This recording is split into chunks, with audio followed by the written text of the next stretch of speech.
तो इस लेक्चर में electrostatic potential energy for some bodies हमें कैलकुलेट करना है, और मेनली हमें स्फेरिकल बॉडीज़ के लिए कैलकुलेट करना है। और ये जो हम पोटेंशियल एनर्जी कैलकुलेट करने जा रहे हैं इसको सेल्फ और इंट्रिंसिक एनर्जी भी कहा जाता है। सेल्फ और इंट्रिंसिक एनर्जी क्यों कहा जाता है इसको हम देखेंगे, लेकिन first we have to calculate the electrostatic potential energy. और क्योंकि स्फेरिकल बॉडीज़ के लिए कैलकुलेट कर रहे हैं तो पहला जो केस मैं यहाँ पे ले रहा हूँ स्फेरिकल बॉडीज़ में वो है होलो स्फेयर का। होलो स्फेयर कंडक्टिंग हो सकता है, नॉन कंडक्टिंग हो सकता है, या फिर ये सॉलिड स्फेयर भी हो सकता है। लेकिन सॉलिड स्फेयर में जो कैटेगरी है वो है कंडक्टिंग की, यानी कि इन सभी में जो चार्ज है वो चार्ज सरफेस पर डिस्ट्रीब्यूटेड रहता है। तो बेसिकली ऐसा स्फेयर जिसमें सरफेस पे चार्ज डिस्ट्रीब्यूटेड हो, एक स्फेरिकल लेयर के अंदर, जस्ट एक सिंगल स्फेरिकल लेयर के अंदर चार्ज डिस्ट्रीब्यूटेड हो, वैसे स्फेयर्स के लिए मैं इलेक्ट्रोस्टैटिक पोटेंशियल एनर्जी यहाँ पर कैलकुलेट करने जा रहा हूँ। तो इलेक्ट्रोस्टैटिक पोटेंशियल एनर्जी जब हमने पढ़ा था तो किस तरीके से डिफाइन किया था इसको, तो इसकी जो डेफिनेशन होती है वो डेफिनेशन उसी डेफिनेशन का यूज़ करके we will calculate the electrostatic potential energy. और वो डेफिनेशन ये है कि किसी भी सिस्टम को असेंबल करने में जो वर्क डन करना होता है, तो basically it is work done to assemble a system of charges. और ये जो असेंबलिंग है वो कहाँ से, तो ये जो सिस्टम ऑफ चार्जेस हैं उन चार्जेस के कंपोनेंट्स जो हैं बहुत दूर दूर थे, इनफाइनेटली सेपरेटेड कंपोनेंट्स थे। उन कंपोनेंट्स को कहीं पे ला करके असेंबल करने में जो वर्क करना पड़ रहा है, ये वर्क कौन कर रहा है? ये वर्क कर रहा है कोई एक्सटर्नल एजेंट। और किसके अगेंस्ट वर्क कर रहा है यहाँ पे? तो जो भी इलेक्ट्रिक फील्ड होगा एक्सटर्नल उसके अगेंस्ट। तो it is work done to assemble a system of charges by bringing them from infinite separation। इनके बीच में पहले इनफाइनाइट सेपरेशन था और उनको एक फाइनाइट सेपरेशन पे लेकर के आ रहे हैं। Them from infinite separation against electric field. Obviously कि इलेक्ट्रिक फील्ड किसी दूसरे का होगा, अदर चार्जेस का होगा, तो against electric field by keeping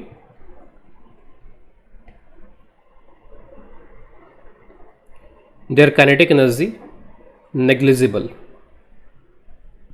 यानी कि बहुत स्लोली उनको मूव कराया जा रहा है और इस तरीके से लाया जा रहा है, असेंबल किया जा रहा है सिस्टम को। तो this is work done by external agent. तो इसका यूज़ करके हमने जब इलेक्ट्रोस्टैटिक पोटेंशियल एनर्जी स्टार्ट किया था तो वहाँ पर भी इस पे बेस्ड प्रॉब्लम्स भी किए थे और कुछ सिस्टम्स के लिए हमने इलेक्ट्रोस्टैटिक पोटेंशियल एनर्जी कैलकुलेट किया था। ये जो सिस्टम अभी हम यहाँ पर ले रहे हैं, क्योंकि हमेशा किसके लिए डिफाइन होता है? किसी सिस्टम ऑफ चार्जेस के लिए डिफाइन होता है यहाँ पर ये। तो अभी हमारा जो सिस्टम ऑफ चार्ज है वो एक स्फेयर है, और ऐसा स्फेयर है इसके सरफेस पे चार्ज डिस्ट्रीब्यूटेड है। Suppose charge Q is distributed on the surface, और सपोज रेडियस R का यहाँ पर ये स्फेयर है। तो ये तीन कैटेगरी का हो सकता है, होलो, कंडक्टिंग, नॉन कंडक्टिंग, या फिर सॉलिड कंडक्टिंग। बस कहने का मतलब है कि चार्ज सरफेस पे होना चाहिए। और ये जो टोटल चार्ज यहाँ पे कैपिटल Q है, इसके जो कॉन्स्टिट्यूएंट्स है छोटे छोटे चार्जेस, उन छोटे छोटे चार्जेस को इन्फिनिटी से लाया जा रहा है, इनफाइनाइट सेपरेशन से लाया जा रहा है और यहाँ पर असेंबल किया जा रहा है उसको। तो असेंबलिंग में जो वर्क डन होगा वो वर्क डन यहाँ पर क्या होगा वो हमें यहाँ पर कैलकुलेट करना है। तो इस वर्क डन की कैलकुलेशन के लिए मैं पोटेंशियल के डेफिनेशन का एक बार यहाँ पर यूज़ कर रहा हूँ। हमने पोटेंशियल भी ऑलरेडी पहले डिफाइन किया हुआ है इलेक्ट्रोस्टैटिक्स में। तो पोटेंशियल हमने डिफाइन किया था कि ये भी वर्क डन होता है, लेकिन ये वर्क डन किसको लाने में होता है? Work done in bringing unit positive charge. अगर मैं यूनिट पॉजिटिव चार्ज को इन्फिनिटी से ला करके किसी रेफरेंस पॉइंट से ला करके रखता हूँ किसी पॉइंट पे, तो उस पॉइंट पे पोटेंशियल इस वर्क डन के बराबर हो जाता है। सब कुछ हमने देखा हुआ है। तो ये पोटेंशियल है यूनिट पॉजिटिव चार्ज को लेकर के आने में। अगर मैं Q चार्ज को लेकर के आऊँगा तो Q को V से मल्टीप्लाई कर दूंगा तो उसके लिए फिर वर्क डन आ जाएगा, अगर मेरे को Q चार्ज के लिए कैलकुलेट करना है। तो सपोज़ यहाँ पर ये ऐसा स्फेयर है, इस स्फेयर को असेंबल करना है और किसी इंटरमीडिएट टाइम पे, suppose at any intermediate time का मतलब है कि हमने 0 से स्टार्ट किया और 0 चार्ज से स्टार्ट करके हम किसी इंटरमीडिएट यानी किसी बीच के चार्ज पे हम पहुंच गए। मान लीजिए कि Q चार्ज यहाँ पर आ गया है, और जब Q चार्ज यहाँ पर आ गया है इसके बाद में हम अब एक्स्ट्रा चार्ज लेकर के आ रहे हैं dQ, और इसको ला करके यहाँ पर असेंबल कर रहे हैं। तो मैं ऐसा करता हूँ, मैं इसके लिए वर्क डन निकाल लेता हूँ। ये जो स्मॉल चार्ज या इनफाइनेटेसिमल चार्ज dQ लेकर के आ रहे हैं यहाँ पर, ऑलरेडी यहाँ पर इतना चार्ज पहुँचा हुआ है, इतना एक्स्ट्रा चार्ज लेकर के आ रहे हैं, इसमें कितना वर्क डन करना पड़ेगा मैं वो लिख देता हूँ यहाँ पे। तो this work done dW is, तो अगर मुझे यहाँ पे यूनिट पॉजिटिव चार्ज लेकर के आना होता है तो यूनिट पॉजिटिव चार्ज लेकर आने में कितना वर्क करना पड़ता है, तो यहाँ पे कितना पोटेंशियल उसके बराबर वर्क करना पड़ेगा। अगर मैं यहाँ पे DQ चार्ज को लेकर के आ रहा हूँ तो DQ चार्ज को लेकर आने में कितना वर्क करना पड़ेगा, तो आप जहाँ पे ले जा करके इसको रख रहे हो वहाँ पर कितना पोटेंशियल है, तो उस पोटेंशियल से आप मल्टीप्लाई कर दो। तो it is the work done in bringing DQ charge, तो it is work done to bring DQ को लाने में इतना वर्क करना पड़ रहा है। अब सिंपली ये समझ में आ गया होगा कि अगर मैं इसी तरीके के वर्क्स को ऐड करता चला जाऊँ तो I will get the total work, और वो टोटल वर्क यहाँ पर इसकी सिस्टम की पोटेंशियल एनर्जी के इक्वल हो जाएगा। तो for you will integrate this expression dW integration of DQ into V, और यहाँ पर पोटेंशियल अब कौन प्रोड्यूस कर रहा है, तो जो ऑलरेडी चार्ज यहाँ पर प्रेजेंट है वो यहाँ पर पोटेंशियल प्रोड्यूस कर रहा होगा। तो किसी भी स्फेरिकल शेल के लिए जिसके रेडियस अगर r है, चार्ज ये है, तो उसके सरफेस पे क्या पोटेंशियल होगा, इसका फॉर्मूला हमने ऑलरेडी पढ़ा हुआ है, उस फॉर्मूले को यहाँ पर अप्लाई कर लेते हैं। तो DQ और जो V होगा वो V यहाँ पर हो जाएगा KQ/R, इस टाइम पे जो चार्ज है वो Q है, और चार्ज को 0 से लेकर के कैपिटल Q तक लेकर के जाना है। तो इस पूरे असेंबली, इस पूरे चार्ज को 0 से Q तक यहाँ पर लाने में कितना वर्क करना पड़ा वो आ जाएगा, टोटल वर्क आ जाएगा। तो सिंपल सा इंटीग्रेशन यहाँ पे K और R तो बाहर निकल जाएंगे यहाँ से, और Q DQ का इंटीग्रेशन तो ईजिली किया जा सकता है। तो U का जो आंसर आएगा, दिस आंसर इज KQ²/2R। तो बेसिकली ये भी इलेक्ट्रोस्टैटिक पोटेंशियल एनर्जी है, आप इसको इंटरैक्शन एनर्जी बोल सकते हो। इसको सेल्फ हम इसलिए बोल देते हैं क्योंकि ये जो सिस्टम है, ये जो एनर्जी है वो सिर्फ किस पर डिपेंड कर रही है कि सिस्टम बस किस तरीके का है, यहाँ पर इसके रेडियस क्या है, इस पर आप कैसा चार्ज यहाँ पर डिस्ट्रीब्यूट कर रहे हो। अगर आप इसको उठा करके यहाँ पर भी रख दो तब भी इससे एसोसिएटेड जो पोटेंशियल एनर्जी होगी वो इतनी होगी। इसको आप कहीं पर भी लेकर चले जाओ, ये जो एनर्जी है वो इसके साथ में हमेशा अटैच्ड है एक तरीके से, इसीलिए हमने इसको नाम दे दिया है कि सेल्फ एनर्जी। ये इसकी सेल्फ की यानी कि इसकी खुद की एनर्जी है, इसकी खुद की पोटेंशियल एनर्जी है। पोटेंशियल एनर्जी हमेशा इंट्रैक्शन एनर्जी होती है, यानी कि जो चार्जेस हैं ये चार्जेस आपस में इलेक्ट्रोस्टैटिकली इंटरैक्ट कर रहे हैं, उस इंटरैक्शन की पोटेंशियल एनर्जी का आंसर यहाँ पर ये है। तो किसी भी सिंगल स्फेरिकल लेयर का जो यहाँ पर U होगा, जो पोटेंशियल एनर्जी होगी वो हो जाएगी KQ²/2R के इक्वल। इसके बाद में नेक्स्ट है सॉलिड स्फीयर, जो कि नॉन कंडक्टिंग होगा। नॉन कंडक्टिंग के वॉल्यूम में चार्ज डिस्ट्रीब्यूटेड हो सकता है, तो इसीलिए यहाँ पे नॉन कंडक्टिंग को समटाइम्स डायलेक्ट्रिक भी बोल दिया जाता है। तो दे कैन से कि नॉन कंडक्टिंग है या फिर डायलेक्ट्रिक है। तो जब भी वॉल्यूम में चार्ज है इसका मतलब कि वो इसी कैटेगरी का होगा। तो सपोज एक स्फीयर जिसके वॉल्यूम में चार्ज डिस्ट्रीब्यूटेड है, सपोज रेडियस इज R और टोटल चार्ज इसके पास में Q है जो कि यूनिफॉर्मली डिस्ट्रीब्यूटेड इसके वॉल्यूम के अंदर। इसमें आप डेंसिटी भी डिफाइन कर सकते हो, rho is charge divided by volume, this is volume charge density. तो इस वॉल्यूम चार्ज डेंसिटी का यूनिफॉर्मली डिस्ट्रीब्यूटेड चार्ज है, इसको असेंबल करने में क्या वर्क करना पड़ेगा, वो इसकी इलेक्ट्रोस्टैटिक पोटेंशियल एनर्जी हो जाएगी। तो पहले इसका वर्क डन वगैरह कैलकुलेट करते हैं, तो उससे हमारा आंसर मिल जाएगा। अब के बार यहाँ पर यह है कि जो चार्ज असेंबल किया जाएगा, तो जैसे जैसे चार्ज असेंबल होता जाएगा, क्योंकि चार्ज अब के बार यहाँ पे वॉल्यूम में डिस्ट्रीब्यूटेड है, तो चार्ज को हमें ऐसे असेंबल करना होगा कि उसके साथ साथ इसका वॉल्यूम भी इंक्रीज़ होता जाए। इससे पहले जो हमने कंडक्टिंग के केस में किया था या फिर केवल सरफेस पे डिस्ट्रीब्यूटेड चार्ज के लिए किया था, तो उसमें उसी सरफेस पे ला के हमें चार्ज रखना था। और आप ये जो हम ये प्रोसेस यूज़ करते हैं that is completely a mathematical process. बस मैथमेटिकली हम बोलते हैं कि चार्ज यहाँ से आता जा रहा है उस तरीके से। तो चार्ज यहाँ पर हम लाते जा रहे हैं और उसको असेंबल करते जा रहे हैं, लेकिन उस असेंबलिंग के साथ साथ इसका वॉल्यूम भी इंक्रीज़ होता जाना चाहिए, क्योंकि चार्ज से इसका वॉल्यूम भी एक तरीके से बनता चला जा रहा है यहाँ पर इसमें। तो अब के बार जब मैं कोई इंटरमीडिएट यहाँ पे टाइम लूँगा इसमें, किसी इंटरमीडिएट या बीच वाले टाइम पे, तो diagram will be like this, जिसमें रेडियस इस रेडियस से कम रहेगी और सपोज वो रेडियस R के बराबर है। तो this is at some intermediate time, इतना वॉल्यूम तैयार हो चुका है और इस वॉल्यूम के अकॉर्डिंगली जो चार्ज आना होगा, अकॉर्डिंगली टू दिस डेंसिटी, इस डेंसिटी के अकॉर्डिंग इस वॉल्यूम में जो चार्ज आना होगा उतना चार्ज आ गया होगा। इस चार्ज को मैं नाम देता हूँ स्मॉल q। तो सपोज़ किसी इंटरमीडिएट टाइम पे रेडियस R के बराबर हो चुकी है, स्मॉल r चार्ज q के बराबर यहाँ पर आ चुका है। अगेन आप dq चार्ज लेकर के आ रहे हो। अब आप dq चार्ज को ऐसे यहाँ पर स्प्रेड कर रहे हो, उससे एक लेयर यहाँ बन जाएगी।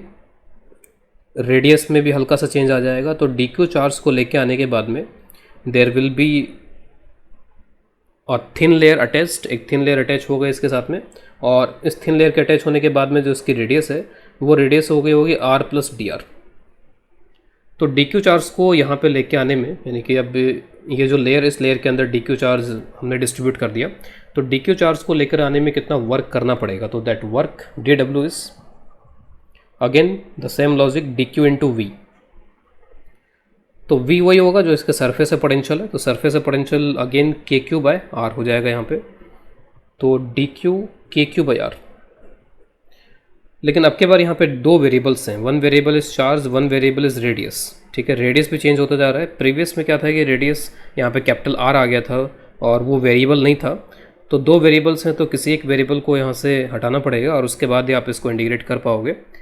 तो वो वेरिएबल हटाने के लिए मैं ऐसा करता हूँ कि क्यू और आर में रिलेशन लिख देता हूँ यहाँ पे। तो इस स्मॉल क्यू और स्मॉल आर में क्या रिलेशन होगा वो देखते हैं।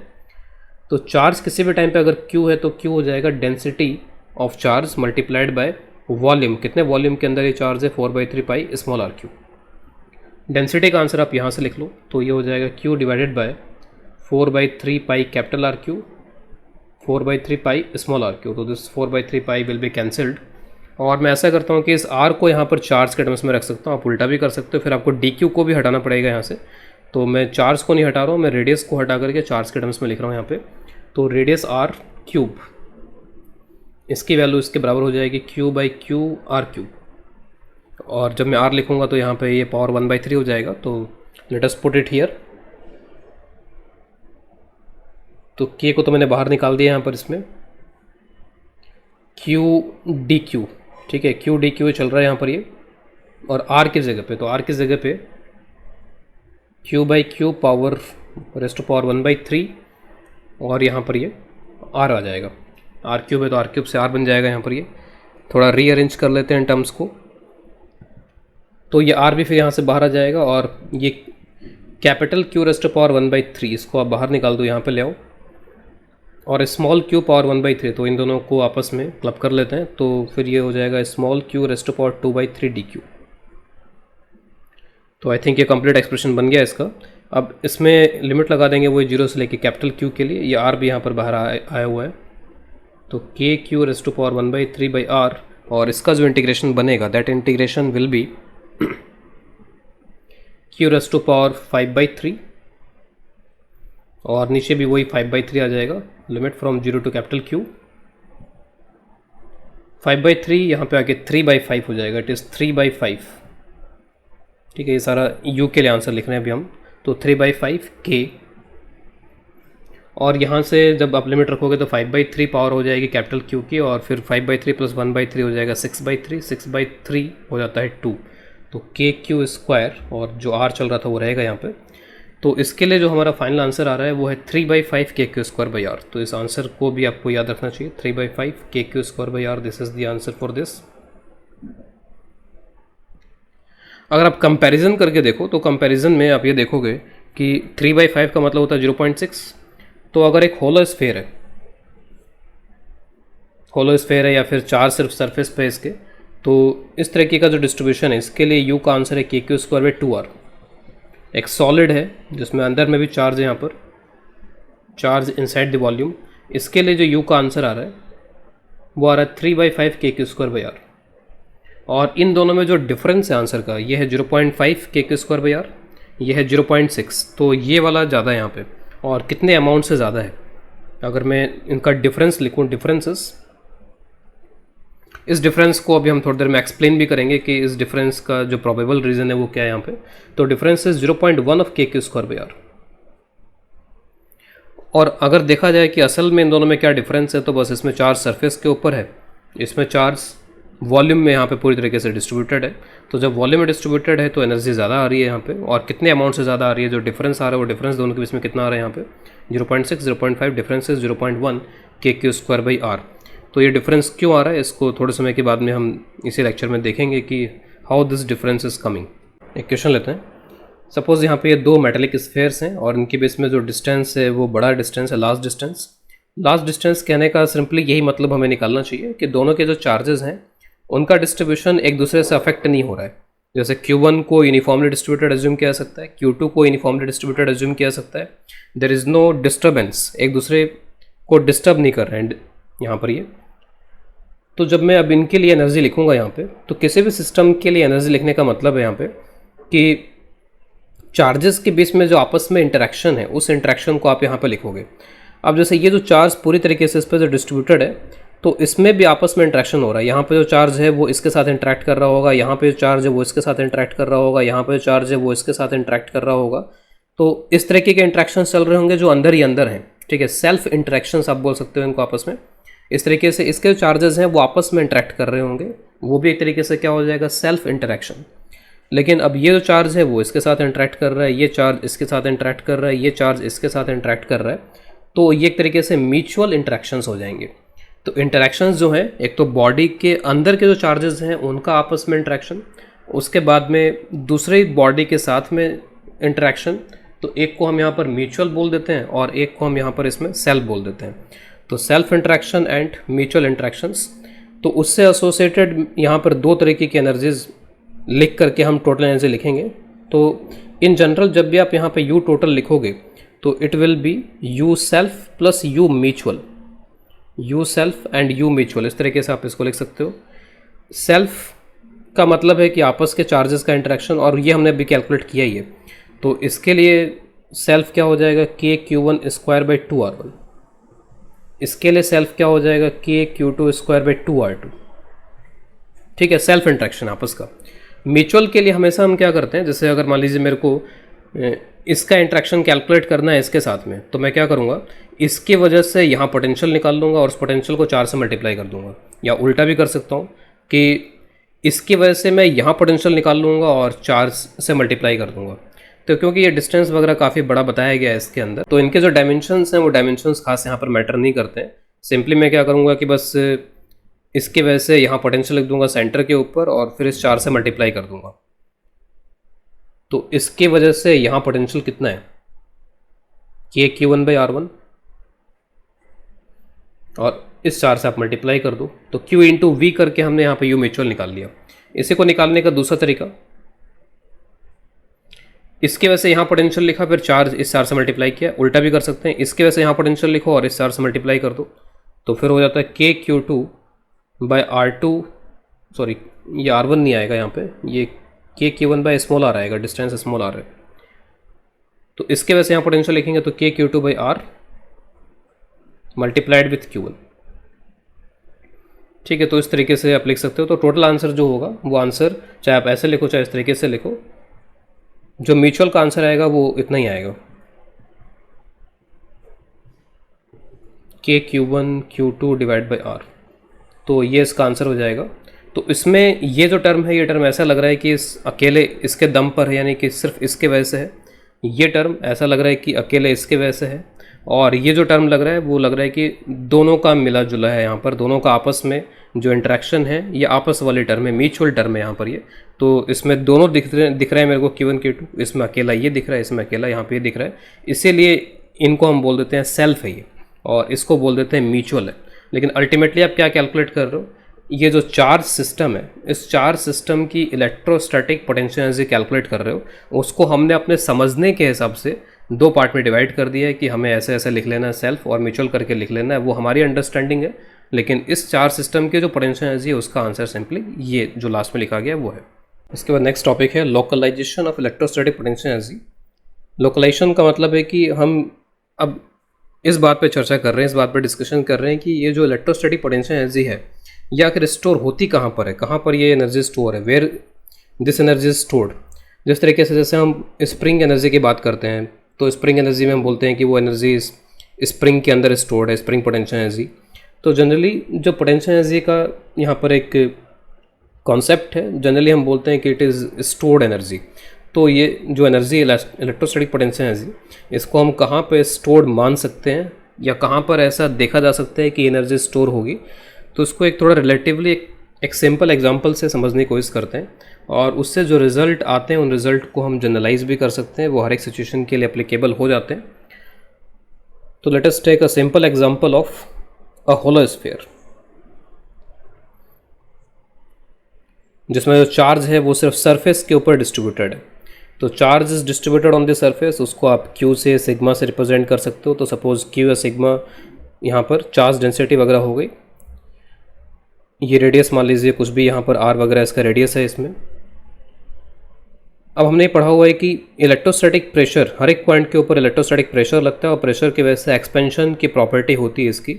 तो सपोज मान लीजिए कि जो इलेक्ट्रिक फील्ड का फोर्स है वो फोर्स इसको एक्सपेंड करना चाह रहा है, कुछ इस तरीके से मान लीजिए फोर्स लगाता है और लेट्स से कि इसमें थोड़ा एक्सपेंशन हो जाता है। लेट अस अज्यूम कि इसमें देयर इज सम एक्सपेंशन। तो उस एक्सपेंशन को मैं एक छोटा सा एक्सपेंशन मान रहा हूँ यहाँ पर, इनफाइनेटेसिमल एक्सपेंशन। तो सपोज जो इलेक्ट्रिक फील्ड के फोर्सेस थे, जो इलेक्ट्रिक फोर्सेस थे, उन इलेक्ट्रिक फोर्सेस ने इस पर वर्क किया और वर्क करके इस स्फेयर को थोड़ा सा एक्सपेंड कर दिया। और एक्सपेंड करने के बाद में अब यहाँ पर ये हो गया रेडियस इसका r प्लस डी आर। और हमें ये पता होना चाहिए कि जो भी कंजर्वेटिव फोर्सेस होते हैं उन कंजर्वेटिव फोर्सेस का जो वर्क डन होता है डी डब्ल्यू कंजर्वेटिव, वो पोटेंशियल एनर्जी के साथ में ऐसे रिलेटेड होता है। तो D W conservative is equal to minus D U, या D U is equal to negative of work done by conservative force.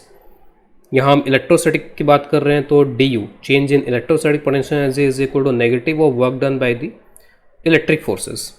यहाँ पे जो इलेक्ट्रिक फोर्सेज हैं उन्होंने कैसा वर्क किया, उन्होंने पॉजिटिव वर्क किया यहाँ पर। तो इलेक्ट्रिक फोर्सेज ने अगर यहाँ पॉजिटिव वर्क किया है तो सिस्टम की पोटेंशियल एनर्जी रिड्यूस हो गई होगी, ठीक है। तो डी यू एक तरीके से नेगेटिव हो जाएगा और डी डब्ल्यू कितना वर्क किया है इन्होंने। तो क्योंकि मैंने ये इसको स्फेरिकल ले रखा है, यहाँ पर स्फेरिकल ले रखा है तो हर जगह प्रेशर वगैरह तो उतना ही रहेगा यहाँ पे। तो इलेक्ट्रोस्टैटिक प्रेशर यहाँ पे कितना रहेगा, sigma square by 2 epsilon naught. मैंने डायरेक्टली जो इलेक्ट्रोस्टैटिक प्रेशर का एक्सप्रेशन होता है उसका यूज़ कर लिया।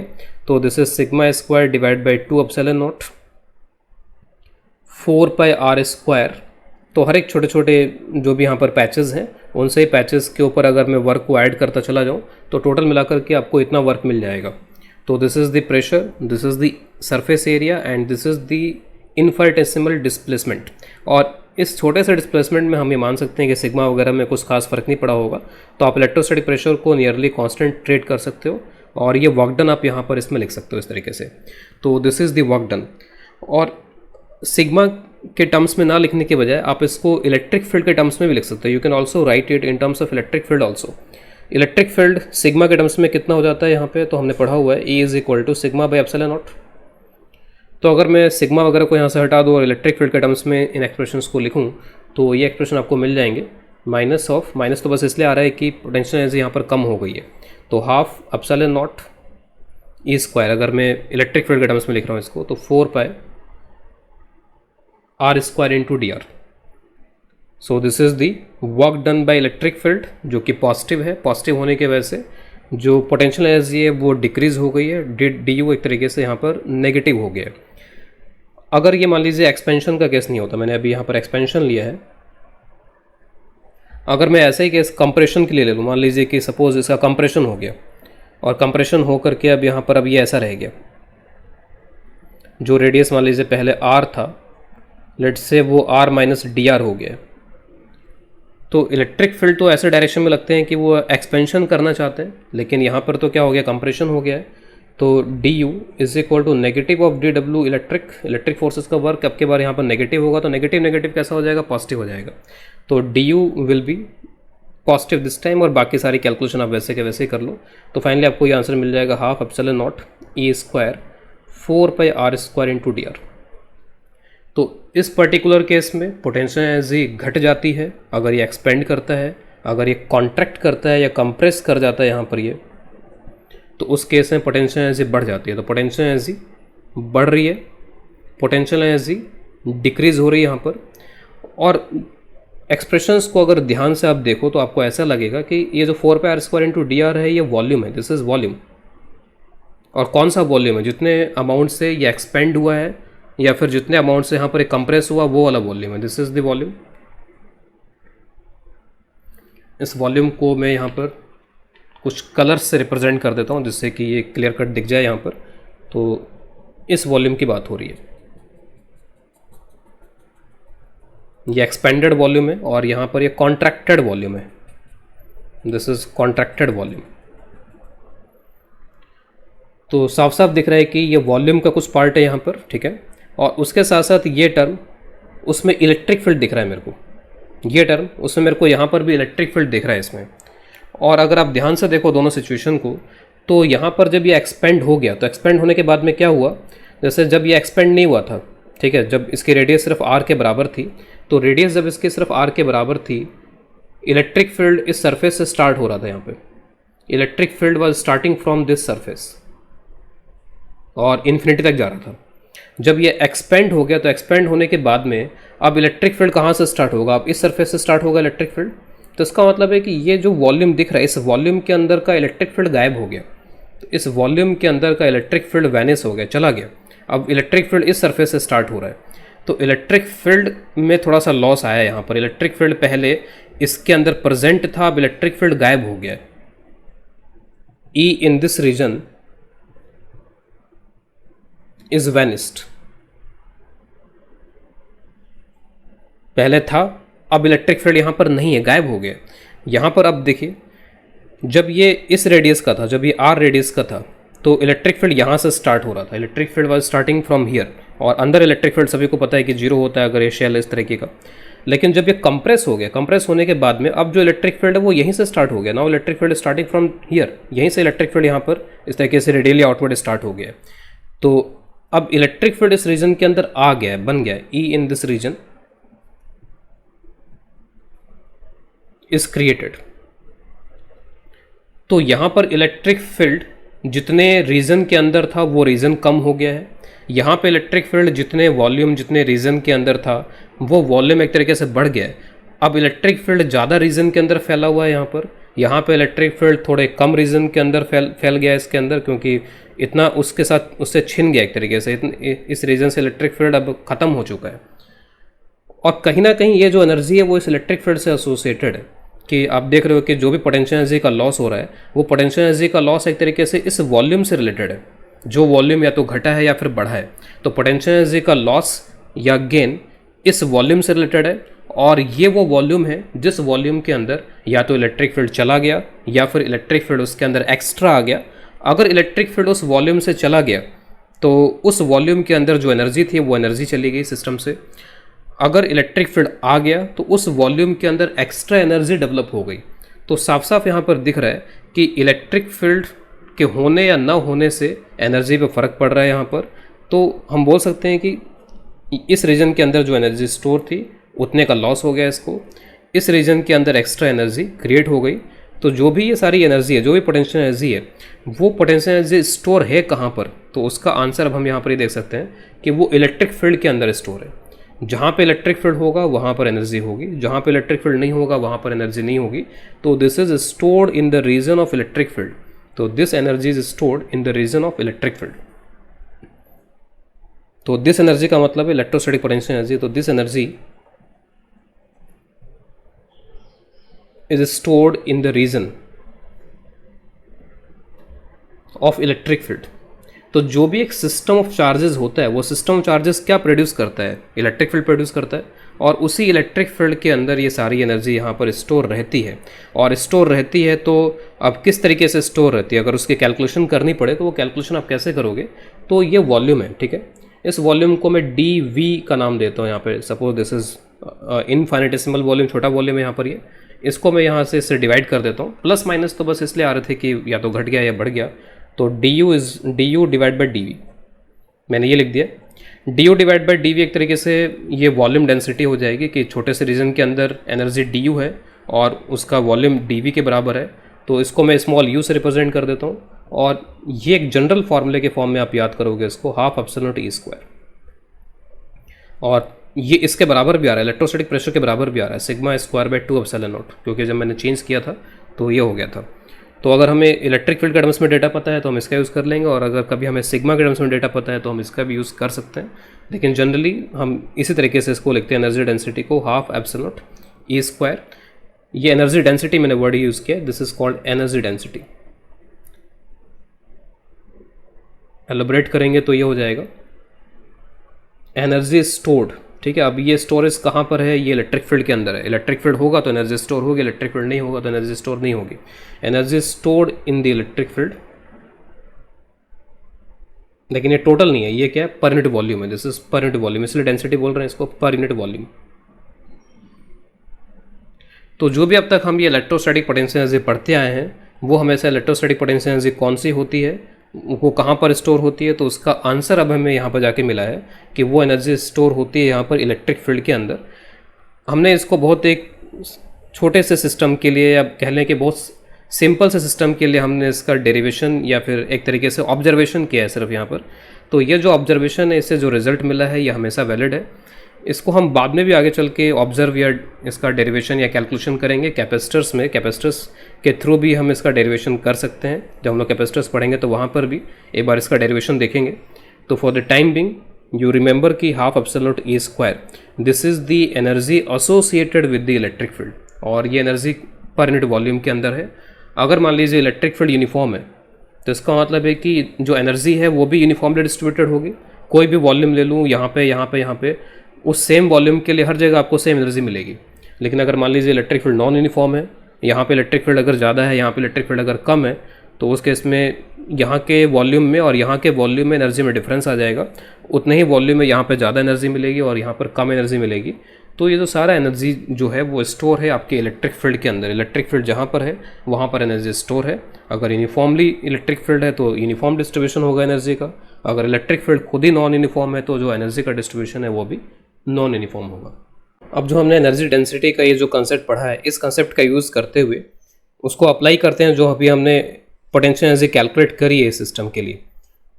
तो पहले मैं होलो स्फीयर का केस ले रहा हूँ। यहाँ पे होलो स्फीयर में अंदर में इलेक्ट्रिक फील्ड होता है ज़ीरो।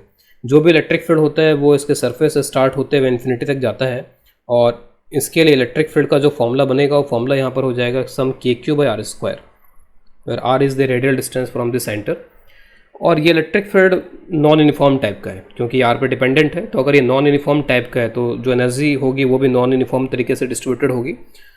और एनर्जी का डिस्ट्रीब्यूशन कहाँ से कहाँ तक होगा, इसमें जो हम एक्सपेक्ट कर रहे हैं कि एनर्जी का डिस्ट्रीब्यूशन कहाँ से कहाँ तक होगा, तो हमारी एक्सपेक्टेशन ये कहती है कि ये इलेक्ट्रिक फील्ड जीरो है यहाँ पर, तो यहाँ पर कोई एनर्जी स्टोर नहीं होगी इसके अंदर।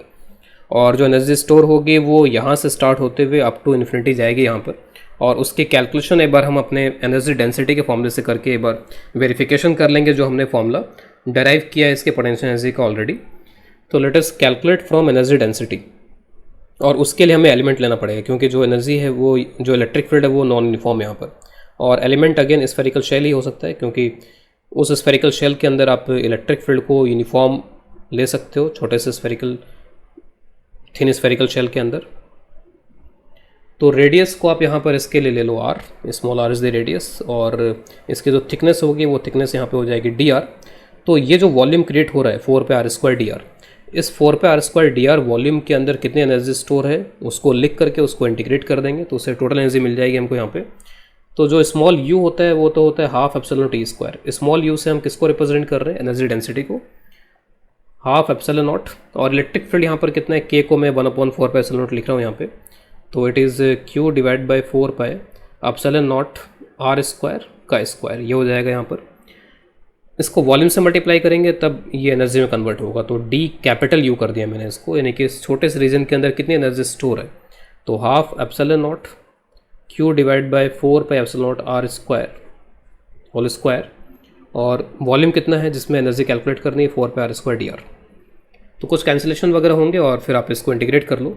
तो ये 4 एप्सिलॉन नॉट यहाँ पे 2 बार आएगा, स्क्वायरिंग है तो एक बचेगा यहाँ पर। यहाँ पे r की पावर 4 और r स्क्वायर, तो r स्क्वायर यहाँ बचना चाहिए। तो जो भी टर्म्स हैं उन टर्म्स को मैं अब अलग अलग कर देता हूँ। जो कांस्टेंट टर्म्स हैं तो हाफ q स्क्वायर, नीचे 4 एप्सिलॉन नॉट का टर्म एक दिख रहा है मेरे को, इंटीग्रेशन dr/r स्क्वायर। कहाँ से कहाँ तक इंटीग्रेशन करना पड़ेगा, तो कैपिटल R से लेकर के इन्फिनिटी तक। तो ये इंटीग्रेशन बहुत आसान सा ही है,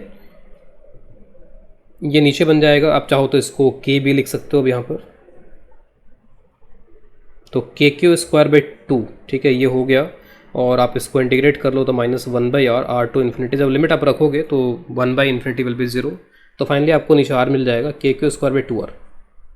और एग्जैक्टली यही आंसर हमने कैलकुलेट किया था उस जब हमने वर्क डन इन असेंबलिंग कैलकुलेट किया था कि असेंबल कितने में कितना वर्क डन करना पड़ेगा to assemble this kind of sphere. तो आप देख सकते हो कि दोनों में बिल्कुल 1-to-1 कॉरस्पॉन्डेंस है। आप फील्ड की एनर्जी डेंसिटी, इलेक्ट्रिक फील्ड की एनर्जी डेंसिटी का फॉर्मूला यूज़ करके भी इसको कैलकुलेट कर सकते हो, और उसके साथ साथ जो असेंबल का हमारा सिस्टम होता है उसको भी यूज़ करके आप कैलकुलेट कर सकते हो। सो k² / 2r। सिमिलरली अगर मैं इसको अप्लाई करूँ फॉर सॉलिड स्फीयर, जैसे वॉल्यूम में डिस्ट्रीब्यूटेड चार्ज होता है, तो अगर वॉल्यूम में डिस्ट्रीब्यूटेड चार्ज है, यहाँ पे charge is distributed inside the volume, तो अगर वॉल्यूम में डिस्ट्रीब्यूटेड चार्ज है सॉलिड स्फीयर, तो अगर आप इस आइडिया को अब एक तरीके से डाइजेस्ट कर चुके हो कि इलेक्ट्रिक फील्ड के अंदर एनर्जी स्टोर होती है, तो अगर आप उस आइडिया को लेकर के चलो तो आपको अब ये दिखना चाहिए इसमें कि अगर मैं इसकी इलेक्ट्रिक फील्ड की बात करता हूँ तो अंदर इलेक्ट्रिक फील्ड जीरो नहीं है, और बाहर का इलेक्ट्रिक फील्ड एग्जैक्टली वैसा ही जैसा इसका इलेक्ट्रिक फील्ड है, तो बाहर के इलेक्ट्रिक फील्ड में तो कोई डिफरेंस ही नहीं है फॉर्मूले वाइज, k³ / r²। तो इसका मतलब है कि इस स्फीयर के लिए भी बाहर मेरे को उतनी एनर्जी मिलनी चाहिए जितना ऊपर वाले स्फीयर के लिए मिल रही है, क्योंकि इलेक्ट्रिक फील्ड में कोई डिफरेंस ही नहीं है। जिस तरीके का इलेक्ट्रिक फील्ड ऊपर वाले स्फीयर के लिए है वैसे इलेक्ट्रिक फील्ड नीचे वाले स्फीयर के लिए है, सॉलिड के लिए है, जहाँ तक बाहर के पॉइंट की बात हो रही है उसके लिए। लेकिन there is some extra electric field, अंदर भी इलेक्ट्रिक फील्ड है यहाँ पे, इज नॉट इक्वल टू 0। तो इसका मतलब there will be some extra energy stored. और याद कीजिए जब मैंने बोला था कि डिफरेंस आ रहा है इन दोनों के बीच में, तो वो डिफरेंस कहीं ना कहीं इसी के साथ में लिंक है कि यहाँ पर एक्स्ट्रा इलेक्ट्रिक फील्ड है, अंदर भी इलेक्ट्रिक फील्ड है, और उस इलेक्ट्रिक फील्ड के अंदर भी एनर्जी स्टोर हो रही है, तो there will be some extra energy stored. जहाँ तक कैलकुलेशन की बात है तो अगेन कैलकुलेशन का तरीका यहाँ पर यही रहेगा, आप शेल लोगे, लेकिन क्योंकि इलेक्ट्रिक फील्ड का फॉर्मूला चेंज हो रहा है, 0 से लेके R तक इलेक्ट्रिक फील्ड का फॉर्मूला क्या होता है, k³/r³, it is from 0 to r। उसके बाद में जो फॉर्मूला है k³ r² हो जाता है for r greater than r। तो बाहर के लिए जो आप यहाँ पे लिमिट लगाओगे वो R to इन्फिनिटी हो जाएगा, और आपको अब देख सकते हो कि एग्जैक्ट सेम एक्सप्रेशन बनने वाला है। अंदर के लिए बस एक्सप्रेशन इसलिए चेंज हो रहा है क्योंकि इलेक्ट्रिक फील्ड का फॉर्मूला चेंज हो रहा है, तो expression will be changed somewhat. तो कैलकुलेशंस करके देख लेते हैं। तो u इज इक्वल टू, तो मैं ऐसा करने जा रहा हूँ यहाँ पर कि ये एक्सप्रेशन, बाद वाला एक्सप्रेशन तो एग्जैक्टली वही होगा, मैं अंदर वाला जो एक्सप्रेशन है, यानी कि अंदर के लिए जो एक्सप्रेशन है उसके अंदर इलेक्ट्रिक फील्ड को बस चेंज करके यहाँ पे कर देता हूँ।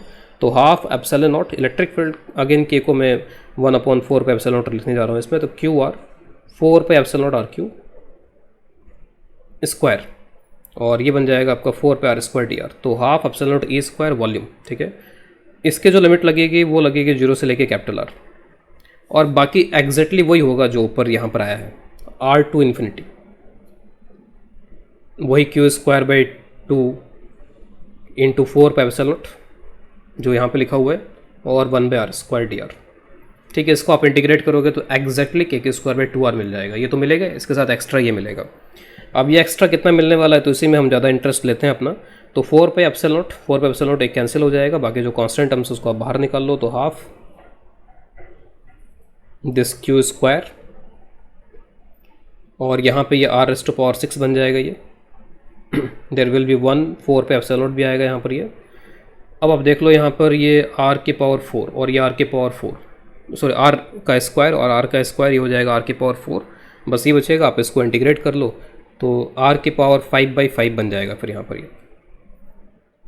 तो r⁴,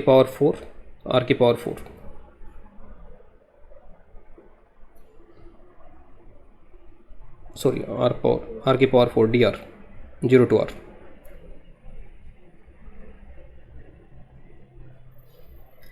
जब आप इसको इंटीग्रेट करोगे तो इट विल बी r5/5, और 5 नीचे रहेगा, और r⁶। और इसको आप k लिख लो तो k², जैसे अभी हमने डिस्कस किया 4 बचेगा, r ये 2 बचेगा, और 5 यहाँ से आएगा तो 10 हो जाएगा। k² / 10r हो गया, और ये क्या हो जाएगा 0.1 k²/r। और यही हमने वहाँ पर भी देखा था कि जो अंदर वाला रीजन है उसके अंदर यही एक्स्ट्रा एनर्जी है। बाकी इससे जो आंसर आएगा, मैं प्लस कर देता हूँ इसको अलग से यहाँ पे k² / 2r, यानी कि ये कितना हो जाएगा 0.5 k²/r। तो 0.5 और 0.1 मिलके क्या हो जाएगा 0.6, यानी कि 3/5 k²/r। तो जो हमारा इलेक्ट्रिक फील्ड की एनर्जी डेंसिटी का कंसेप्ट है वो एग्जैक्टली मैच कर रहा है, जो हमने सोचा था उसी तरीके से बिल्कुल मैच कर रहा है कि इसके अंदर एक्स्ट्रा इलेक्ट्रिक फील्ड है, और एक्स्ट्रा इलेक्ट्रिक फील्ड है तो इसके पास में एक्स्ट्रा एनर्जी स्टोर्ड है, और कितने अमाउंट से एक्स्ट्रा है तो वो अमाउंट है यहाँ पे 0.1 k²/r के इक्वल। तो इस एनर्जी डेंसिटी के फॉर्मूलेस का यूज़ करके भी we are getting the same results as before. तो एनर्जी डेंसिटी के फॉर्मूलेज के यूज़ करके हमने सिंगल सोर्स के लिए तो इलेक्ट्रोस्टैटिक पोटेंशियल एनर्जी कैलकुलेट करी। अगर एक से ज़्यादा सोर्सेज हैं तो जो भी ये फॉर्मूला है, इस फॉर्मूले के अंदर आप हमेशा ये मान के चलो कि ये नेट इलेक्ट्रिक फील्ड होता है, this is always net electric field. अब जितने भी सोर्सेज हैं आप सभी का इलेक्ट्रिक फील्ड यहाँ पे वेक्टोरियल ऐड करके फिर उसकी स्क्वायरिंग कर लो और स्क्वायर करके फिर प्रॉपर तरीके से इंटीग्रेट कर लो। तो अगर मान लीजिए कि दो सोर्सेज हैं तो उनका इलेक्ट्रिक फील्ड जो होगा वो E1 + E2 हो जाएगा। मैंने वेक्टोरियल यहाँ पे लिख दिया इसको, और उसके बाद में आप यहाँ पर मॉड इसका अगर लेते हो और मॉड का स्क्वायर करते हो, तो मैं अब यहाँ पर बार बार ये मॉड वगैरह नहीं लिख रहा हूँ। E1 के मैग्नीट्यूड को मैं सिंपली E1 से रिप्रेजेंट कर रहा हूँ, E2² और यहाँ से हो जाएगा 2E1.E2। ठीक, कुछ ऐसा आ जाएगा यहाँ पे। अगर मेरे को टोटल एनर्जी कैलकुलेट करनी है तो I have to integrate this expression 12ε0 E², और जो भी वॉल्यूम है उस वॉल्यूम को मैंने यहाँ पे dV से रिप्रेजेंट कर दिया। इस पूरे एक्सप्रेशन को आपको इंटीग्रेट करना होगा उस रीजन के अंदर जिस रीजन के अंदर ये इलेक्ट्रिक फील्ड प्रेजेंट, यानी कि पूरे स्पेस में जहाँ पर भी इलेक्ट्रिक फील्ड फैला हुआ है आपको इसको इंटीग्रेट करना होगा। E की जगह पे या E² की जगह पे आप इस एक्सप्रेशन को रख लो, तो 12ε0 E1² + E2² + 2E1.E2 dV। आपको देखिएगा कि यहाँ से तीन अलग अलग एक्सप्रेशन बन जाएंगे। एक हो जाएगा 12ε0 E1² dV, इसका इंटीग्रेशन। एक हो जाएगा 12ε0 E2² dV, इसका इंटीग्रेशन। और लास्ट वाले में 2 कैंसिल हो जाएगा और ये बन जाएगा ε0 E1.E2 dV। ये तीन एक्सप्रेशन बन गए। और ये तीन एक्सप्रेशन को अगर थोड़ा सा ऑब्जर्व किया जाए यहाँ पे, तो ऑब्जर्वेशन हमें ये बताएगा कि ऐसा लग रहा है कि ये सिर्फ सोर्स नंबर 1 की वजह से, क्योंकि इसमें सिर्फ E1 आ रहा है। ऐसा लगेगा कि this is due to source number 2 only, लेकिन इसमें E1 भी आ रहा है और E2 भी आ रहा है, तो ऐसा लगेगा कि ये दोनों की वजह से है। तो जिसमें सिर्फ अकेले का रहता है या सिर्फ सेल्फ रहता है तो उसको हम सेल्फ एनर्जी के नाम से जानते हैं एक तरीके से। तो self energy due to 1, this is again self energy, लेकिन ये ड्यू टू 2 है। और एक तरीके से म्यूचुअल है, ये म्यूचुअली आपस में इंट्रैक्शन है, ये सेल्फ इंट्रैक्शन और ये म्यूचुअल इंट्रैक्शन। ये तीन टर्म बन जाएंगे अगर हमारे पास में दो सोर्सेज हैं। तो दो सोर्सेज हैं तो उनका सेल्फ होगा और उसके साथ साथ उनका म्यूचुअल होगा यहाँ पे। और एग्जैक्टली ऐसा क्वेश्चन हमने इसी लेक्चर में किया भी है कि एक मेटलिक स्फीयर यहाँ पर, दूसरा मेटलिक स्फीयर यहाँ पर है, इनके बीच में जो गैप है वो R है, चार्जेस Q1 Q2 हैं, रेडियस R1 R2 है। और इसके लिए हमने कैलकुलेट किया, इसके लिए हमने कैलकुलेट किया तो तीन टर्म आए उसमें, KQ1²/2R1, KQ2²/2R2 और उसके साथ साथ लास्ट टर्म आए KQ1Q2/R। तो अगर मैं कंपैरिजन करके देखूं अपनी तसल्ली के लिए कि क्या इस तरीके का आता है कि नहीं आता है, तो कंपैरिजन साफ साफ बता रहा है कि this is the self energy of 1, यानी कि अगर मैं इस इंटीग्रेशन को परफॉर्म करूँ तो मुझे ये मिलेगा, अगर मैं इस इंटीग्रेशन को परफॉर्म करूँ तो मुझे ये मिलेगा, अगर मैं इस सिस्टम की बात कर रहा हूँ तो। और इस सिस्टम के लिए अगर मैं इस तरीके का इंटीग्रेशन परफॉर्म कर पाता हूँ अगर किसी तरीके से, क्योंकि अब इलेक्ट्रिक फील्ड तो बड़ा अजीब अजीब होगा यहाँ पे। अगर आप इलेक्ट्रिक फील्ड देखोगे तो E1 तो ऐसा हो गया मान लीजिए कुछ, और इसके वजह से इलेक्ट्रिक फील्ड कुछ इस तरीके का हो जाएगा। तो हो सकता है कि हमारे लिए मैथमेटिकली पॉसिबल ना हो पाए इसको इंटीग्रेट करना, लेकिन ये बता रहा है ये एक्सप्रेशन कि इसका यही आंसर है। यानी कि अगर मैं इसको इंटीग्रेट करूं इस सिस्टम के लिए, फॉर दिस गिवन सिस्टम, तो मुझे यही वाला आंसर मिलेगा KQ1Q2/R। तो सेल्फ एंड म्यूचुअल। अब इसी आइडिया को आप एक्सटेंड कर सकते हो दूसरे ज़्यादा सोर्सेज के लिए। उसके लिए आप इलेक्ट्रिक फील्ड लिख लो, फिर आपको म्यूचुअल के टर्म मिल जाएंगे, फिर आपको सेल्फ वाले टर्म मिल जाएंगे। तो कितने भी इलेक्ट्रिक फील्ड हो, सभी इलेक्ट्रिक फील्ड को आप यहाँ पर लिख सकते हो, उसका मॉड लेकर के फिर यहाँ पर रख सकते हो। तो आपको आइडिया मिल जाएगा कि 3 सोर्सेज, 4 सोर्सेज, 5 सोर्सेज के लिए किस किस तरीके के टर्म हमें यहाँ पर मिलने चाहिए। एग्जाम्पल ले रहे हैं, सपोज ये कंसेंट्रिक स्फेयर्स का कॉम्बिनेशन है जिसमें एक स्फेयर ये है और दूसरा यहाँ पर ये होलो स्फेयर है, लेकिन थिक है, इसकी इनर रेडियस है 2R और आउटर रेडियस है 4R। अंदर वाले को चार्ज Q दिया गया है, बाहर वाला न्यूट्रल है, और इसकी इलेक्ट्रोस्टैटिक पोटेंशियल एनर्जी हमें कैलकुलेट करनी है। तो इलेक्ट्रोस्टैटिक पोटेंशियल एनर्जी कैलकुलेट करने के लिए आपको यहाँ पर पहले चार्जेस को भी डिस्ट्रीब्यूट एक बार कर लेना होगा, क्योंकि इस चार्ज की वजह से यहाँ पर एक इंड्यूस चार्ज आएगा और फिर उसकी वजह से यहाँ पर भी कुछ चार्ज आएगा। तो चार्जेस को पहले मैं यहाँ पर एक बार दिखा देता हूँ कि चार्जेस किस तरीके से आएंगे यहाँ पे। तो यहाँ पे एक Q है, यहाँ पे ये -Q आएगा, that will be induce charge, और यहाँ पे फिर इसके वजह से ये +Q होगा। और due to symmetry and all we can say कि ये जो चार्जेस होंगे वो यूनिफॉर्मली डिस्ट्रीब्यूटेड होंगे अपने अपने सरफेस के ऊपर। तो this charges are uniformly distributed. तो एक तरीके से हमारे पास में अगर आप चार्जेस को काउंट करके देखो तो 3 चार्जेस हैं, वी हैव 3 चार्जेस। अगर 3 चार्जेस हैं तो इन चार्जेस के अकॉर्डिंगली हमें यहाँ पर ये लिखना पड़ेगा, इसमें इसकी एनर्जी लिखनी पड़ेगी। तो U लिखने के लिए जैसे पहले भी हमने बात करी कि U self plus U mutual, एक तो हमारे पास में ये तरीका होगा, दूसरा तरीका हमारे पास में होगा एनर्जी डेंसिटी के कंसेप्ट के यूज़ करने का। तो मैं दोनों कंसेप्ट से यहाँ पर इसकी एनर्जी कैलकुलेट कर रहा हूँ, तो सेल्फ और म्यूचुअल दोनों तरीके से। तो सेल्फ कैलकुलेट कर ले रहा हूँ। तो सेल्फ, तो जो एक लेयर होती है वो लेयर यहाँ पर आपस में इंटरेक्ट करती है, जो Q चार्ज के ऊपर डिस्ट्रीब्यूटेड है, इनका आपस में इंटरेक्शन यानी कि सेल्फ इंटरेक्शन हो रहा होगा।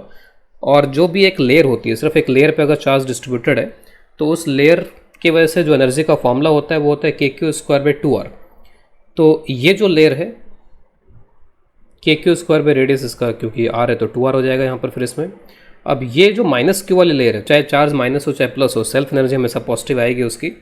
तो यहाँ पर जो सेकंड नंबर वाला लेयर यहाँ पर, तो इसके वजह से K, आप चाहो तो ऐसे भी लिख सकते हो -Q का स्क्वायर, तो KQ²। लेकिन रेडियस कितने रेडियस के वाले इसके स्फेरिकल लेयर है ये 2R, तो 2 × 2R हो जाएगा।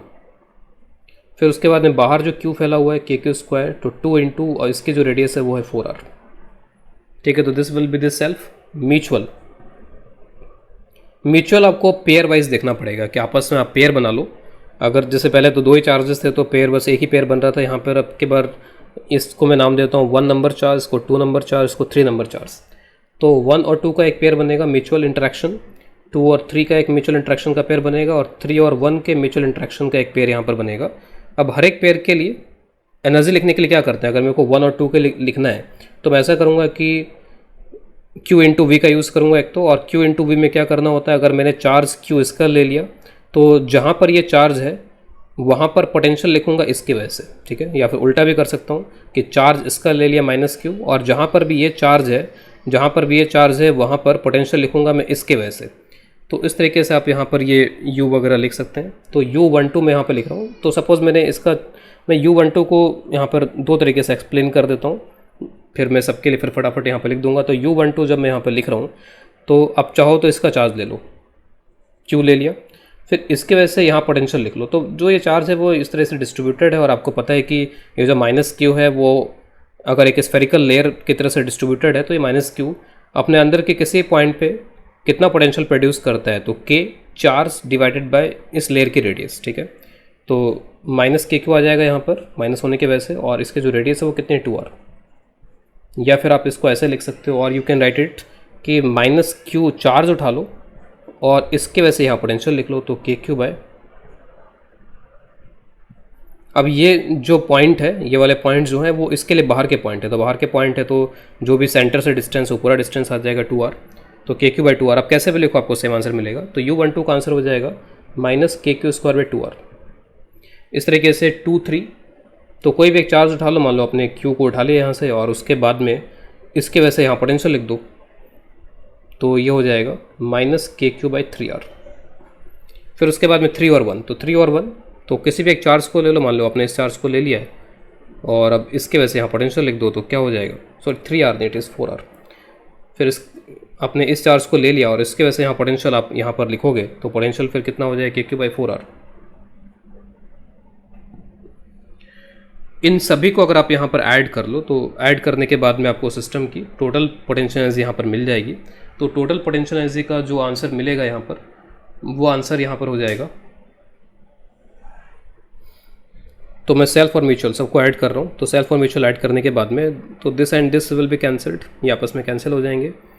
-KQ²/4R 2 और 3 का इंट्रैक्शन जो था, उसके बाद में 3 और 1 का जो इंट्रैक्शन था, तो ये भी KQ²/4R, तो ये भी आपस में कैंसिल हो जाएंगे। तो जो बचेगा वो यहाँ से KQ²/4R, KQ²/8R। तो KQ²/4R को आप लिख सकते हो कि 2 KQ²/8R, और 2 + 1 3, तो कैसे भी आप करके ऐड कर लो इसको, तो पूरा ऐड करोगे तो U टोटल मिल जाएगा, and that U total will be 3/8 KQ²/R। तो ये इस सिस्टम की पोटेंशियल एनर्जी का टोटल का आंसर हो जाएगा। यहाँ पे हमने सेल्फ और म्यूचुअल अलग अलग निकाला और उनको ऐड कर लिया।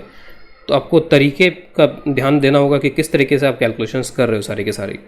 इसके बाद में अगर आप एनर्जी डेंसिटी के तरीके का यूज़ करो, तो एनर्जी डेंसिटी के तरीके का यूज़ करने के लिए आपको इलेक्ट्रिक फील्ड पता होना चाहिए। तो आप गॉसियन सरफेस वगैरह बना लो, क्योंकि अब तक हमने ऐसे कई सवाल कर लिए हैं।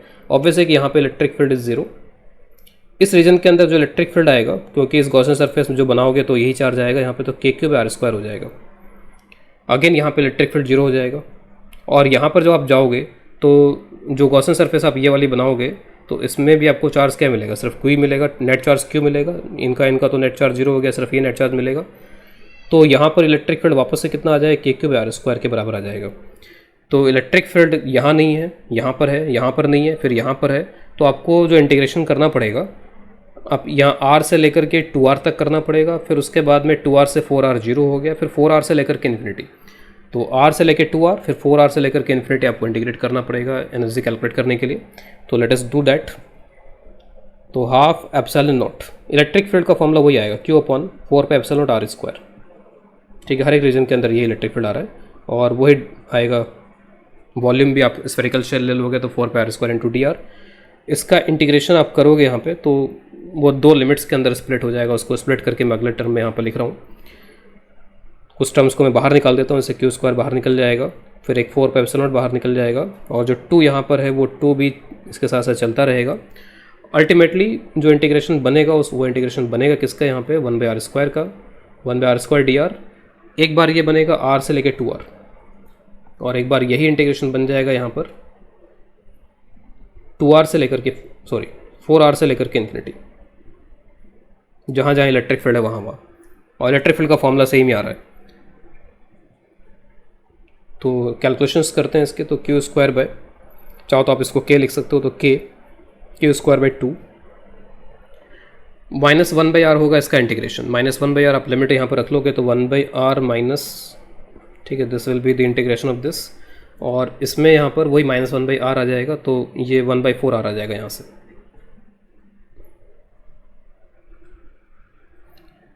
1 by R minus 1 by 2 R, तो 1 माइनस 1 बाई 2 तो 1 बाई 2 हो जाएगा। तो 1 बाई 2 प्लस 1 बाई 4 कितना हो जाएगा, 3 बाई 4। तो इन सभी का जो आउटपुट आएगा 3 बाई 4 आर आ जाएगा। अगर ये 3 बाई 4 है और यहाँ से पे 2 पहले से है तो मल्टीप्लिकेशन जब करेंगे तो इट विल बी 3 बाई 8। तो आपको दिख रहा है कि same answer can be obtained from this also. यहाँ से भी आप वो आंसर ऑब्टेन कर सकते हो बिना ये सब अलग अलग लिखे कि सेल्फ क्या है, म्यूचुअल क्या है। डायरेक्टली आप इंटीग्रेट करके ये आंसर निकाल सकते हो। कोई इसको और डिफरेंट तरीके से भी देख सकता है, देखने का अपना अपना नज़रिया हो सकता है इसमें, इस प्रॉब्लम को देखने का।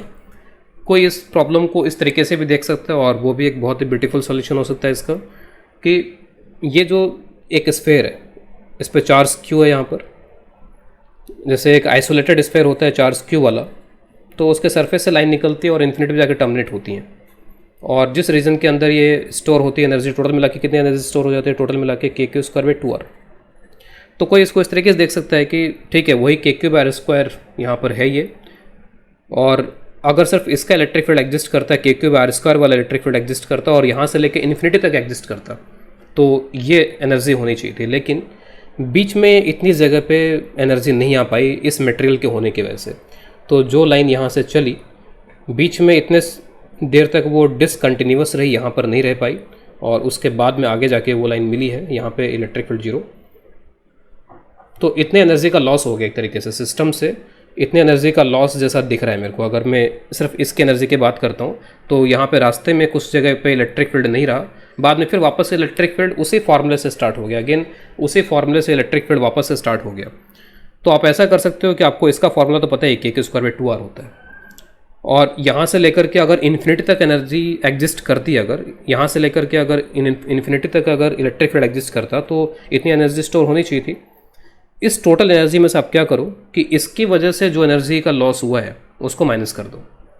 यानी यहाँ पे इलेक्ट्रिक फील्ड नहीं होने की वजह से, यहाँ पे इलेक्ट्रिक फील्ड के गायब हो जाने की वजह से जो एनर्जी का लॉस हो गया उसको इसमें से आप माइनस कर दो, तो उससे भी इसका आंसर मिल जाना चाहिए।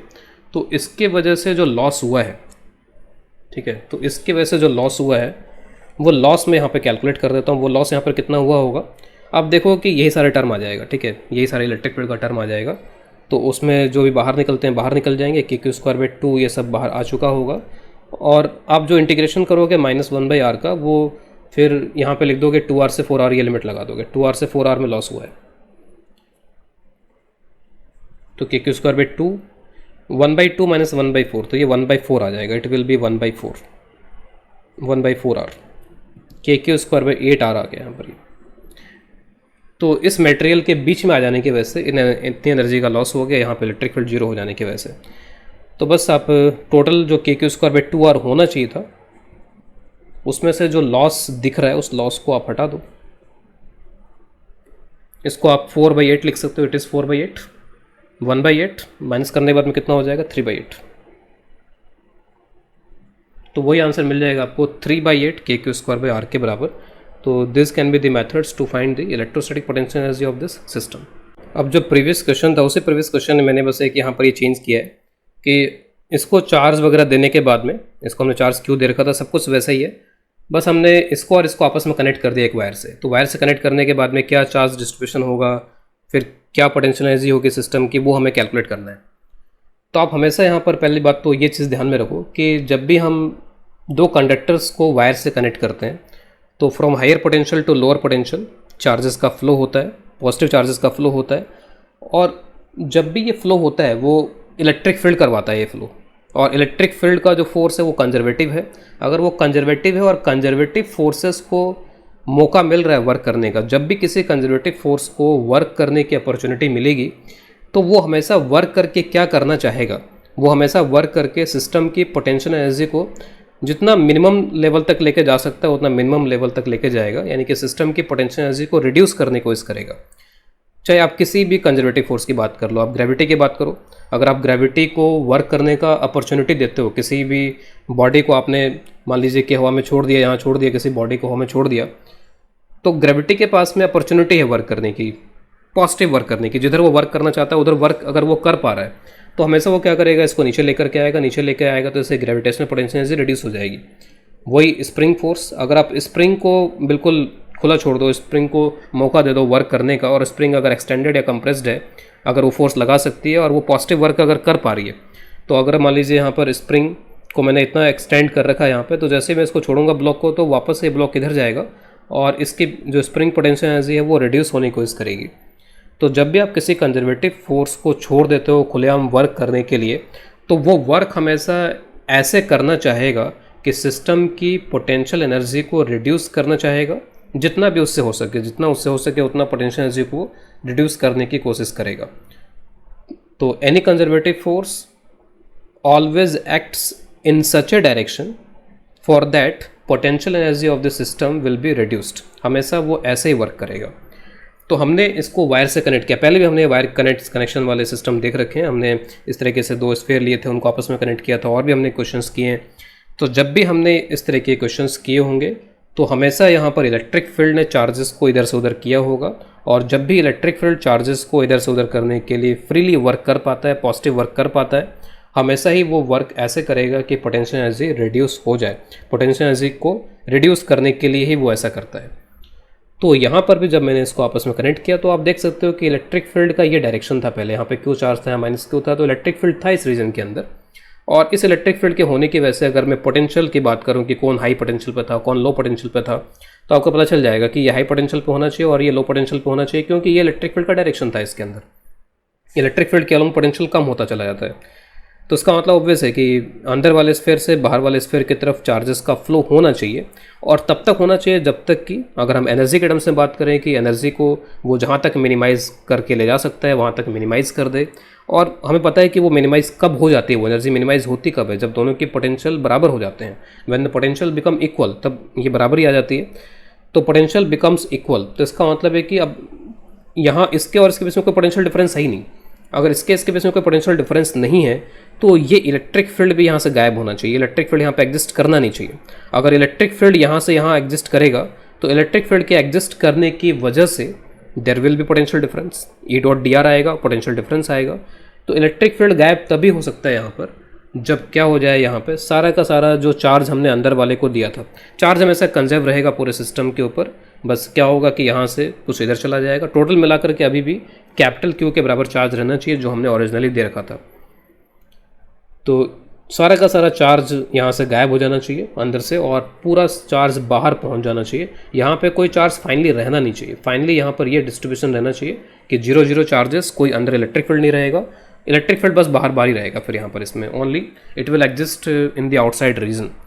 तो ये रहेगा इलेक्ट्रिक फील्ड फाइनली। ऑब्वियस है कि आप अगर आप एनर्जी की बात करते हो, यहाँ पे आप देख सकते हो साफ साफ कि एनर्जी पहले यहाँ पर भी थी और एनर्जी यहाँ पर भी थी। यहाँ पे इलेक्ट्रिक फील्ड था तो एनर्जी थी यहाँ पर, इस रीजन की एनर्जी गायब हो चुकी है। तो ये अपने काम में एक तरीके से सक्सेसफुल नज़र आ रहा है यहाँ पर। इसने एक तरीके से अगर हम एनर्जी के लोकलाइजेशन के फॉर्म में देखते हैं तो ये रीजन जो है वहाँ से एनर्जी गायब हो चुकी है और अब एनर्जी सिर्फ इसी रीजन के अंदर लोकलाइज्ड है, यानी यहाँ से लेकर के अप टू इन्फिनिटी एनर्जी है, ये वाला एनर्जी गायब हो चुका है। तो अपने काम में सक्सेसफुल हो गया होगा, पोटेंशियल एनर्जी रिड्यूस हो गई होगी। अब चार्ज सिर्फ एक ही जगह पे, फाइनली अगर मैं चार्ज यहाँ बनाऊँ तो फाइनल को एक बार मैं अलग से बनाए तो यहाँ पे 0 0 और Q। तो अगर मैं इसके लिए एनर्जी लिखूँ तो आप वही कर सकते हो कि या तो एनर्जी डेंसिटी का यूज़ करो या फिर आप जो सेल्फ म्यूचुअल का ऐड करके करते हैं उस तरीके से करो। तो सेल्फ में बस एक ही जगह चार्ज है तो इसी का सेल्फ आएगा। म्यूचुअल आ नहीं सकता है क्योंकि 0 का इस 0 के साथ में म्यूचुअल 0, 0 का इस 0 के साथ में म्यूचुअल 0, 0 का इस Q के साथ में जो आएगा वो 0 हो जाएगा। तो जब भी आप म्यूचुअल का टर्म लिखोगे तो कोई ना कोई एक 0 उसमें जरूर मिलेगा। जब इन दोनों का लिखोगे तो दोनों ही 0 हो गए, जो आप इन दोनों का लिखोगे तो एक 0 हो गया, जो आप इन दोनों का लिखोगे तो एक 0 हो गया। तो 0 के साथ तो कोई इंट्रैक्शन होगा नहीं, तो इंट्रैक्शन का कोई टर्म यहाँ पर आएगा ही नहीं। जो आएगा सिर्फ एक सेल्फ वाला टर्म एक ही आएगा सिर्फ, वो भी, और वो भी इस स्फेरिकल लेयर का आएगा। कितना आएगा? KQ² divide by 2 into radius is 4R, तो KQ² बाई 8R। आप चाहो तो इसको उससे भी कैलकुलेट कर सकते हो और हमने कैलकुलेट किया भी है इस रीजन के अंदर। यानी कि ये वाला रीजन कहाँ से कहाँ था कि 4R से लेकर के इन्फिनिटी, तो 4R से लेकर इन्फिनिटी में कितनी एनर्जी स्टोर होती है, जितनी एनर्जी वहाँ पर थी यहाँ पर भी उतनी होगी, क्योंकि वही फील्ड आएगा, KQ² वाला फील्ड यहाँ पर भी आएगा। तो मैं कैलकुलेशन दिखा देता हूँ एक बार यहाँ पर। इसमें 4R से लेकर के इन्फिनिटी जो हमने किया था, 4R से लेकर इन्फिनिटी यहाँ पर 1/4 आ रहा था, 1/4R, और बाहर KQ² बाई 2 चल रहा था, तो KQ² बाई 2 और सिर्फ यही आएगा, तो क्या आ जाएगा? KQ² बाई 8R आ जाएगा। तो वहाँ से भी आप ला सकते हो और यहाँ से भी आपको मिल रहा है KQ² बाई 8R। तो एक तरीके से यही फाइनल भी है यहाँ पर। ये फाइनली यहाँ पर टोटल मिला के कितना हो जाए? KQ² by 8R। इनिशियल यहाँ पर U कितना था? What is initial U? KQ² by 3/8 KQ² by R। तो पहले 3/8 था, 1/8 रह गया, तो लॉस कितने का हो गया? What is the loss year? अगर हमसे लॉस पूछते हैं तो लॉस विल बी 3/8 में से 1/8 माइनस करेंगे तो 2/8, 2/8 का मतलब होता है 1/4, तो KQ² by 4R, this is the loss. और कई बार ये पूछ लेते हैं कि what is the heat generated in this process. तो जो भी आपको इसमें लॉस दिखता है पोटेंशियल एनर्जी के अंदर, उसको आप लिख सकते हो this is the heat produced और हीट जनरेटेड।